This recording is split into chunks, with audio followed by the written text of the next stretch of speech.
Je pense que vous avez tous vu l'actualité. Un avion d'affaires qui appartenait au groupe Wagner a été perdu entre Moscou et Saint-Pétersbourg. Et ça ne fait pas grand mystère qu'il est probable qu'il ait été abattu par les défenses sol-air russes.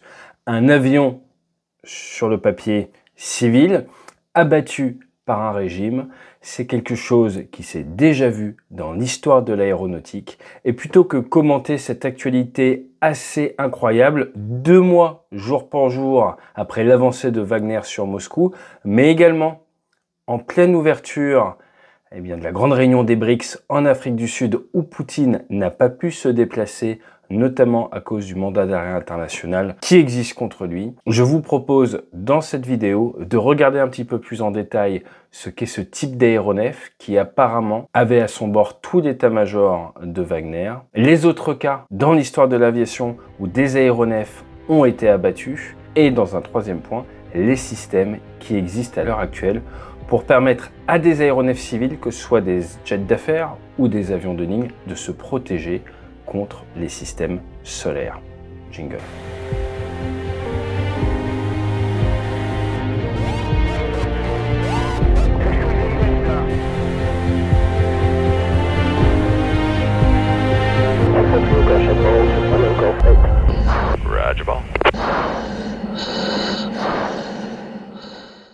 Alors forcément, la grande question que vous vous posez, c'est pourquoi est-ce que cet aéronef s'est écrasé? Ce que l'on voit clairement sur les images, c'est que l'avion n'est pas dans son état normal. Il a donc été endommagé. Qu'est-ce qui peut vous amener à avoir un aéronef à endommager? Vous pouvez avoir un défaut au niveau de la structure, un souci de fatigue. On a déjà vu par exemple des avions perdre des morceaux de fuselage en vol, notamment à cause de la fatigue engendrée par des vols courts dans une zone où il fait très chaud, la zone Pacifique. Ensuite, vous pouvez avoir une contrainte au niveau de l'aéronef à cause d'un facteur de charge trop fort. Vous pouvez avoir une collision avec un oiseau, avec un drone, avec un autre aéronef, et c'est déjà arrivé aux Embraer, on va en reparler. Sinon également, vous pouvez avoir des dommages à la structure à cause d'une position inusuelle dans laquelle l'avion se serait mise. Donc là, l'avion est à 28 000 pieds, et ce que l'on voit grâce à la météo, sans même prendre en compte les témoignages de personnes au sol, sans même prendre le reste en compte, eh bien ce que l'on voit, c'est effectivement cette traînée blanche dans le ciel, cette possible explosion. Là, j'ai dit possible, mais ce qui est sûr, c'est que cette traînée n'est pas une traînée de condensation qui appartient au Legacy 600. Et ensuite, derrière, un missile sol-air, son système classique, c'est une explosion grâce à une fusée de proximité proche de sa cible. Il va envoyer une multitude de petits morceaux qui vont pénétrer et endommager l'aéronef, non pas sur toute sa surface. Donc, vous pouvez très bien avoir des morceaux, par exemple la dérive qui n'est pas touchée, et ensuite, trop de dégâts au niveau de l'aéronef pour que ce dernier puisse se sustenter et vous allez vous retrouver dans des positions inusuelles que vous ne pouvez pas rattraper, sachant qu'en plus vous allez avoir une décompression explosive à bord et que vous pouvez également être tué par ces petits morceaux. Donc il est probable qu'il y ait une partie des gens qui meurent à cause de l'impact de ces petits morceaux dans un aéronef de cette taille-là et une autre partie des personnes à bord qui se retrouvent gênées par la décompression explosive. Dans certains cas, même aspirés dehors, mais s'il n'y a pas vraiment de gros trous, ils vont se retrouver dans l'avion jusqu'au sol. Ce qu'il faut regarder sur les photos qui sortiront, c'est s'il y a des impacts sur l'aéronef. Encore une fois, on peut vous montrer des morceaux de l'avion sans impact, mais si vous voyez des impacts au niveau de l'aéronef, il faudra bien regarder d'où proviennent les impacts. S'ils arrivent de l'extérieur, c'est donc un missile de l'extérieur qui vient abattre l'avion. Si vous avez des impacts qui vont de l'intérieur de la cabine vers l'extérieur, eh bien là, c'est une bombe à bord. Mais les bombes à bord, du fait de l'effet de la pression, ont tendance à faire encore plus de dégâts et l'avion, l'Embraer, aurait sûrement fini dans une pire condition que là, ce que l'on voit sur ces images. L'Embraer Legacy 600, c'est une variante de la famille des Embraer 145, 135, qui sont des avions commerciaux que vous avez peut-être déjà pris. Embraer, c'est brésilien. Premier vol, c'était le 31 mars 2001. On est donc sur un design assez moderne, un avion qui fonctionne bien, qui est assez sûr. Ça a été vraiment mis en avant à partir de février 2002 et ça a été produit à quasiment 300 exemplaires. Vous pouvez prendre 13 passagers dans de bonnes conditions de confort. Vous faites monter tout ça à 41 000 pieds, donc au-dessus des avions de ligne. La version commerciale, elle monte un petit peu moins haut, ce qui vous permet d'avoir des directs et d'aller plus vite, de couper dans le fromage comme on dit quand on prend ce genre d'aéronef. Et c'est un avion qui va peser au maximum 22 tonnes 5, à peu près comme un Rafale, propulsé par des réacteurs Rolls-Royce. Il va faire de la croisière Mach 0,78, Mach 0,80, bref, pas grand chose à dire sur cet avion qui n'a pas connu beaucoup d'accidents. Il faut remonter à 2006, le 29 septembre 2006, pour voir une collision, un abordage en vol entre un 737 au Brésil et un Embraer Legacy 600. Le 737 s'était écrasé, faisant 154 morts.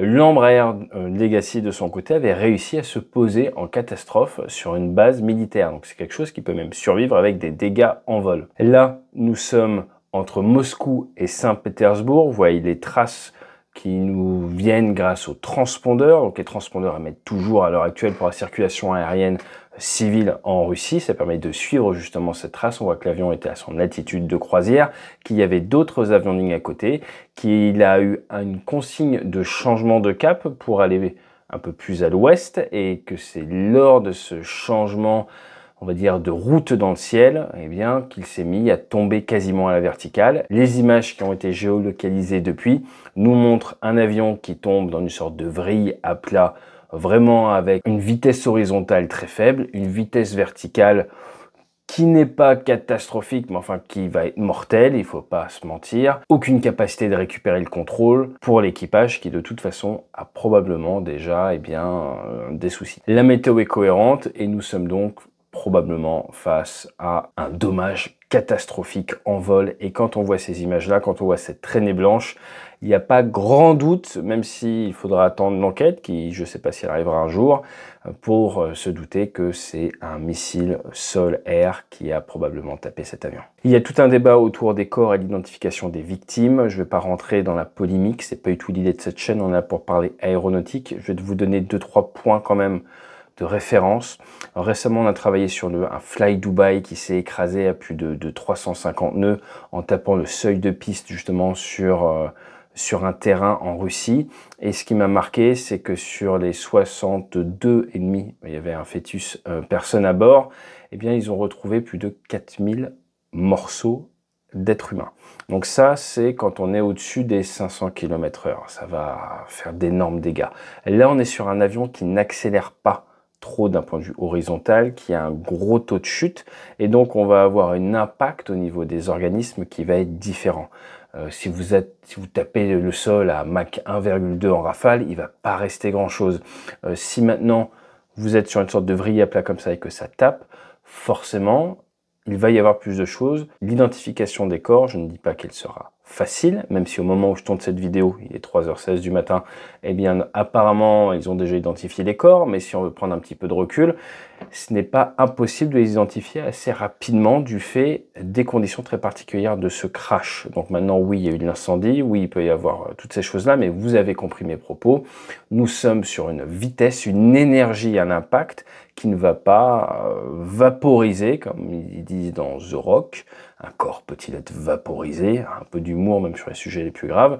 Là, on est sur quelque chose de très différent. Donc, pour résumer, un avion qui fonctionne bien, dans un espace aérien qui va bien, avec un ordre de cap pour s'éloigner de la trajectoire d'autres avions civils, et ensuite une chute quasiment à la verticale, avec une vitesse verticale mortelle, néanmoins qui permet normalement une identification des corps, en tout cas pour la plupart. Est-ce que c'est déjà arrivé dans l'histoire de l'aéronautique? Eh bien, comme on l'a déjà dit sur cette chaîne, l'Ukraine a une relation particulière avec les tirs sur les avions civils. Pourquoi est-ce que je vous dis ça? Eh bien parce que forcément vous avez entendu parler du MH17 qui a été détruit au-dessus de l'Ukraine, donc c'est déjà arrivé, c'était en 2014, tiré par un Buk, mais je ne sais pas si vous avez entendu parler du Siberia Airlines 1812, un Tu-154 qui est décollé d'Israël, qui allait en Russie, et lui qui s'est pris un S-200 ukrainien, lors d'un exercice qu'il n'a rien demandé à personne, et c'est donc un avion russe qui s'était fait abattre par l'armée ukrainienne à ce moment-là. Encore les Ukrainiens, ce coup-ci Ukrainian Airlines, au décollage de Téhéran. Le 737 abattu, on en avait parlé sur la chaîne également. Et si on regarde, en fait, il y a déjà eu dans l'histoire de l'aviation une multitude d'aéronefs tapés. Vous avez forcément les Américains qui ont abattu le Iran Air 655, c'était le 3 juillet 88, pensant que c'était un F-14 qui venait les attaquer. Vous avez un East African Express, c'était le 4 mai 2020, en Somalie, abattu par des militaires éthiopiens, on n'en a pas trop parlé en Europe. Vous avez eu en Géorgie en 93 un Tu-134 également qui a été abattu, mais beaucoup plus similaire. Et là, ça a vraiment lancé des gros conflits. 1994, un Falcon 50 avec les hauts politiques rwandais et du Burundi abattu en phase d'atterrissage. C'était le 6 avril 94 et derrière le Rwanda a été une vraie poudrière. D'autres cas existent avec par exemple un DC-9 d'Itavia, 81 morts en 1980, ou Alitalia 713, c'était un DC-8 du côté de Téhéran, touché au niveau 295 par un missile qui a quand même réussi à se poser en toute sécurité. Si on regarde la Russie, 20 octobre 2014, vous vous en rappelez forcément, Christophe Demargerie, Falcon 50, Unijet, un équipage avec notamment des anciens de l'aéronaval, dont avec qui j'ai eu la chance de voler sur Falcon 10, au décollage de Moscou, les 3 membres d'équipage et le VIP à bord, le président de Total de l'époque, décèdent dans une tempête de neige à cause de la déneigeuse qui vient devant l'avion. Il n'y avait absolument rien à faire malheureusement pour l'équipage. Si vous regardez toujours en Russie, on a parlé sur la chaîne également du Tupolev avec tout l'état-major polonais, le président polonais qui s'est écrasé lors d'une approche. Là on est sur du facteur humain à cause de l'équipage.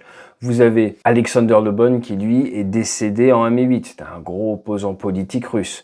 Bref, vous l'aurez compris, ce n'est pas une première dans l'histoire de l'aéronautique et des présidents ont déjà été ciblés. Maintenant, l'aéronef décollé du terrain de Moscou, donc c'est une piste qui est à 30 km au nord de la ville de Moscou.